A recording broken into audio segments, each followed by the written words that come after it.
Hey everybody, this is Fabian Zabugal, mm, developer, creator, and founder of Reaper Eagle Technologies.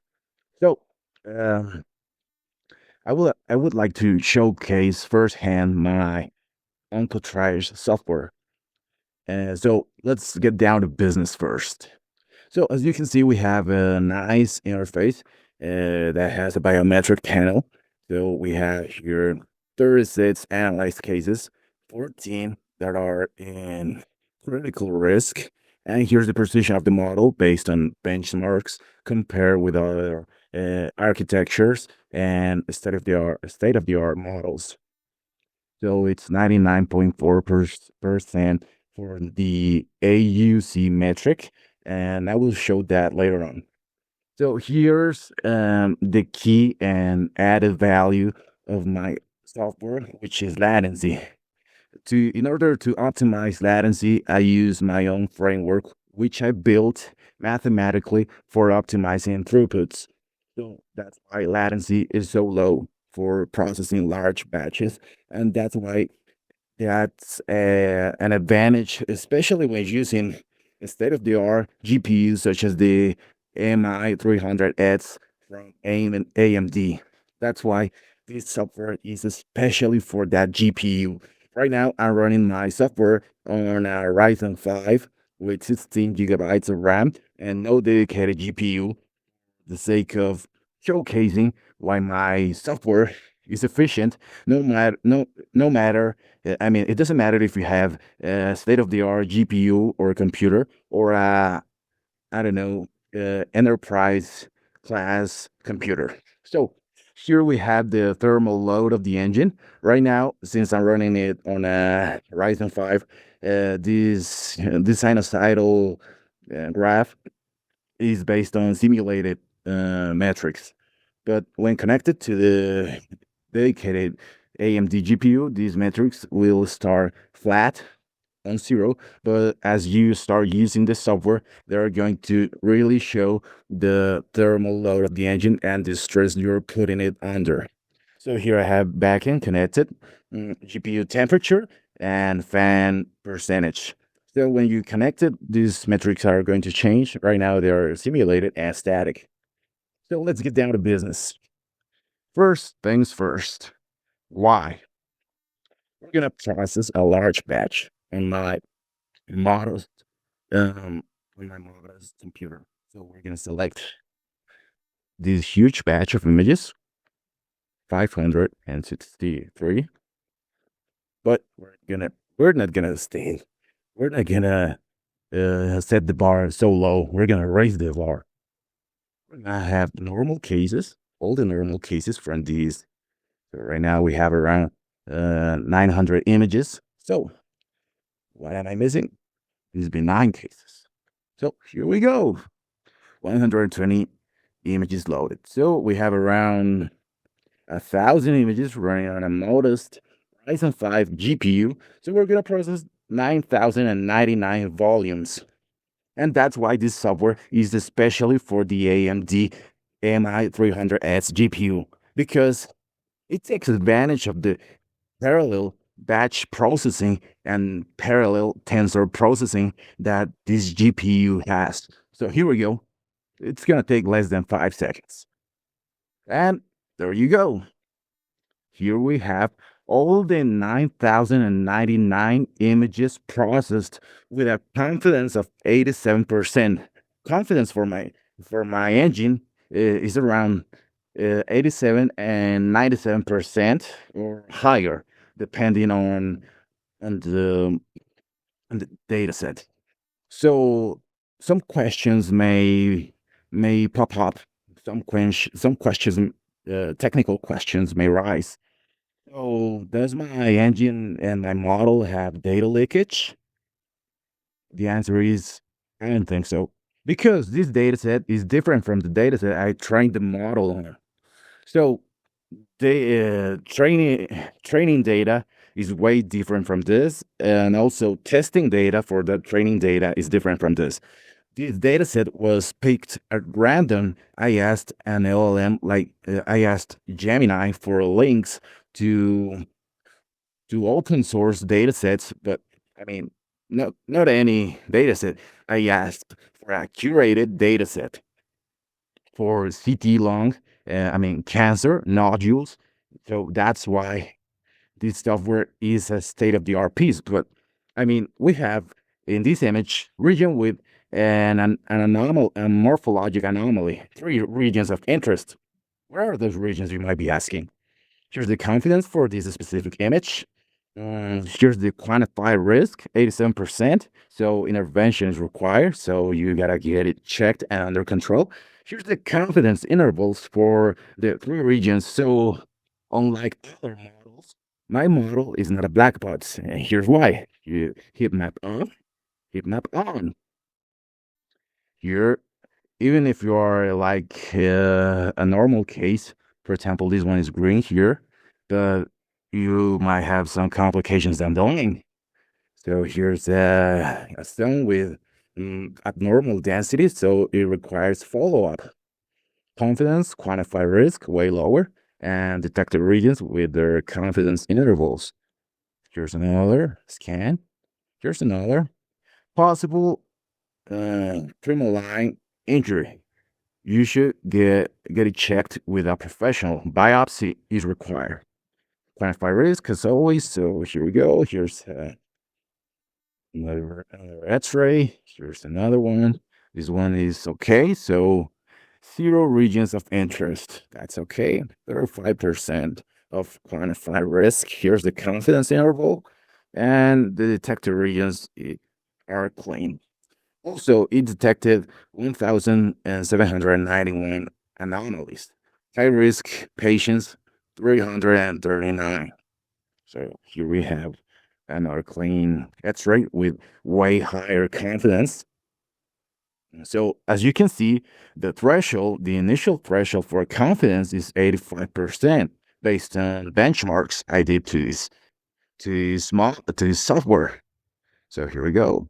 Heat maps are clean, so you can see all the images. Here's another one. So why use EfficientNet B4 instead of ResNet 50? But I'm not using EfficientNet B4 alone. I'm using Monte Carlo dropout to quantify uncertainty on the X-ray. And EfficientNet B4 is a way smarter decision architecturally and technically, because it processes the image at a higher resolution, and the dedicated AMD GPU can process these images, these batch of images. We have a normal X-ray. Here's another batch of not normal X-rays, and as you can see, the model is pretty accurate on its own. If you don't have any anomalies, this X-ray, for example, to the naked eye might look like this person will die in the next 9 months.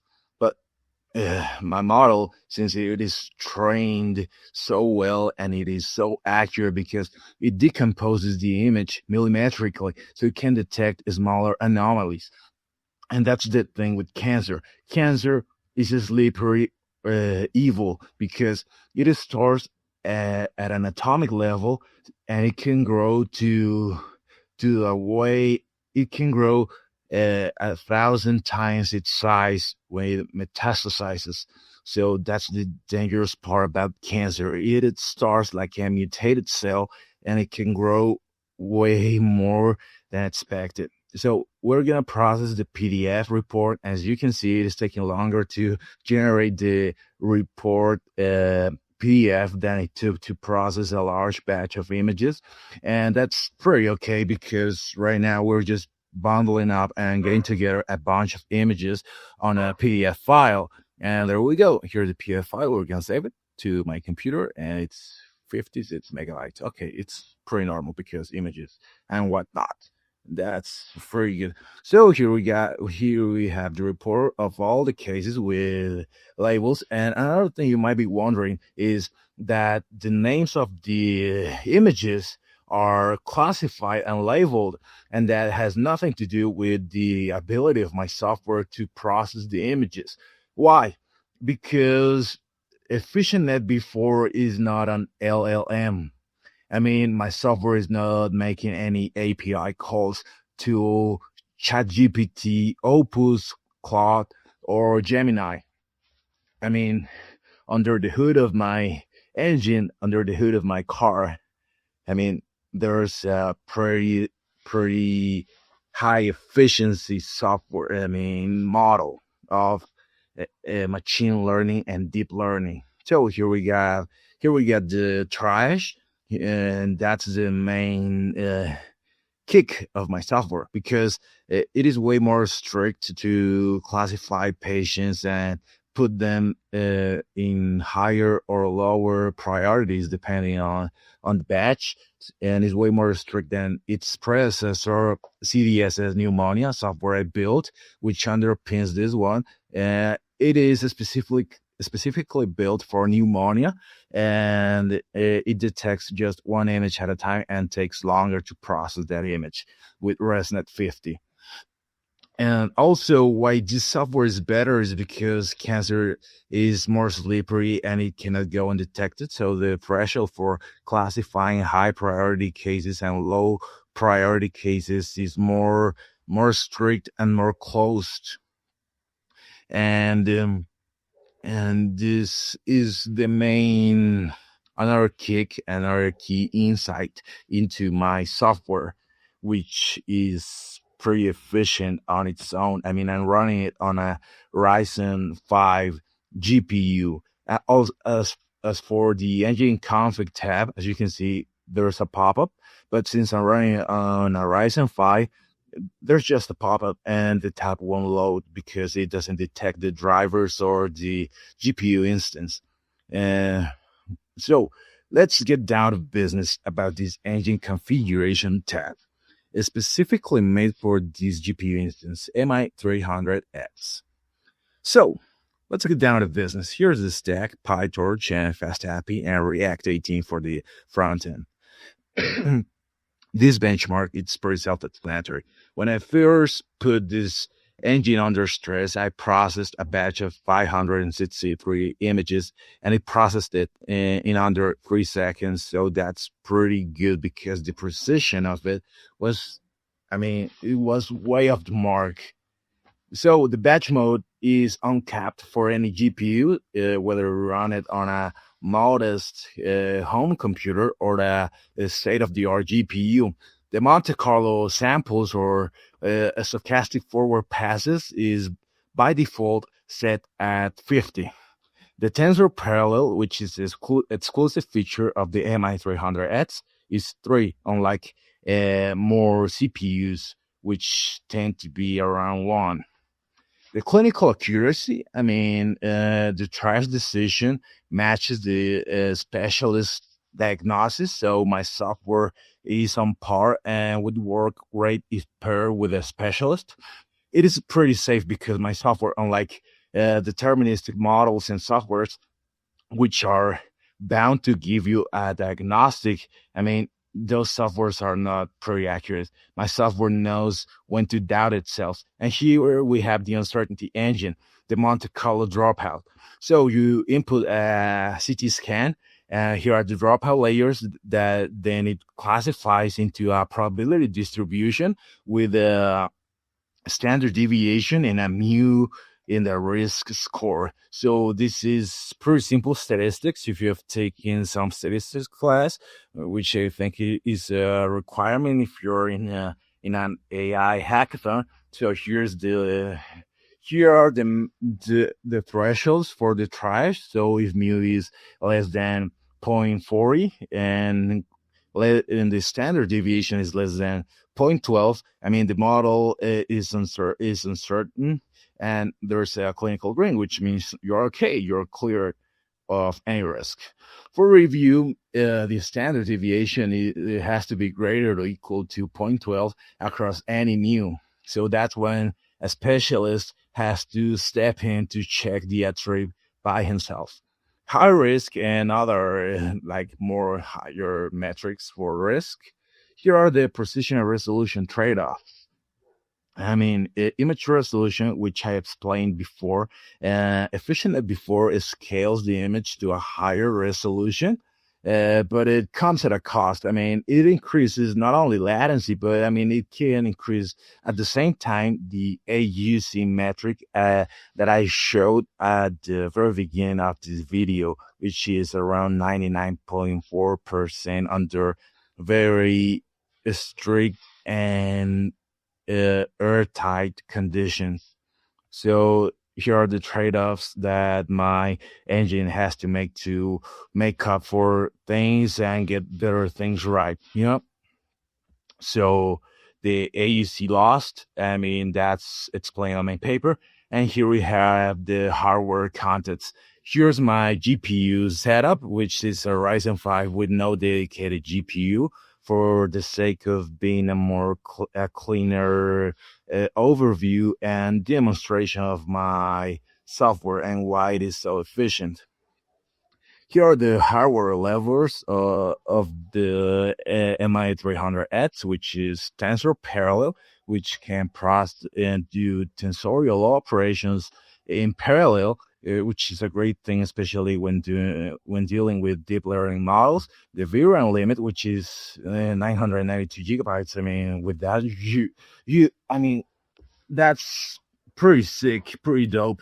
And the GPU clock profile, which is for overclocking or underclocking or setting the clock of the GPU at a standard rate.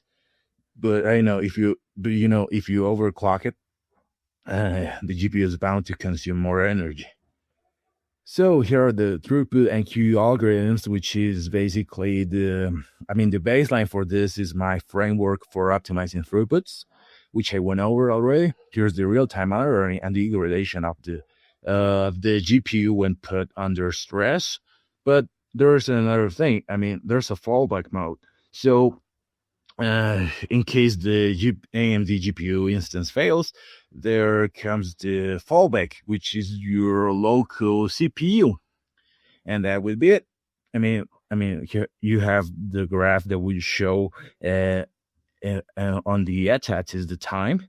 Here's the system stress of the AMD GPU if you process large batches. So here's the tactical deployment blueprint. So you have the hackathon benchmarks, Monte Carlo dropout set at 50 precision. If you run it locally, precision, parallel processing. And here's an equation that it has to do with my framework for optimizing throughputs. Here it is explained in way simpler terms. Here it explains how it works, the hardware inference, the distribution mapping, and things that I will explain more technically here and mathematically. So here we have a fatal asymmetry, which has to do with clinics and hospitals being overwhelmed because there aren't that many specialists for detecting anomalies on X-rays. So that's the thing with it. In this specific case, my software is tailored for the country I'm from, which is Colombia, where cancer has a survival rate of around 17%, which is very low compared to other Latin American counterparts or countries. So, here we have the trash we already went over, the standard deviation and mu metrics. Here's my differential equation, which I created from scratch. Here we have systemic friction. What's systemic friction, you might be wondering? Well, systemic friction is, let's say, when you are in the ER room and you're sick, so the time it takes for you to get checked. That's friction. That's systemic friction. And that friction translates into patients receiving a substandard attention. Here's the diagnostic function. There are some operators and logarithmic amortizers and gradient sensitivity for processing and putting, let's say, basically the idea is that patients don't get treated as static numbers on a screen. Here we put patients on a Hilbert space. to treat them dynamically. So here is efficient before plus Monte Carlo dropout, and it explains the engine. Compound scaling, scaling image to a higher resolution, but it also scales the image to other dimensions. So it adds depth, width, and resolution, which is way higher than ResNet 50. Also, efficient before has fewer parameters. So here's the closed loop of my architecture. A local SQLite database for storing the patient's reports and images, but you have an active retraining pipeline. So basically, if you input x-rays the model has not seen, it will retrain the model and it will be more accurate. So here's the thing about interpretability and calibration. Here's why my model and engine is not a black box. There's heat maps which help the expert diagnose the patient with well, if cancer, nodules, pneumonia, whatever. So here are the results of comparing OncoTrash with EfficientNet before plus Monte Carlo dropout to ResNet 50. Here's the INVIMA regulatory entity, which takes care of handling and putting in place regulation for software and whatnot. So we're going to skip that part. So here's the clinical bottom line. So my software helps clear and unclog that bottleneck found in hospitals because there aren't that many specialists per patient. Also, zero compromise because my software knows how to quantify its own risk. So it knows how to adapt of itself. So here's the main dashboard, and that would be the end of my presentation for OncoTrash. Many thanks for listening to me.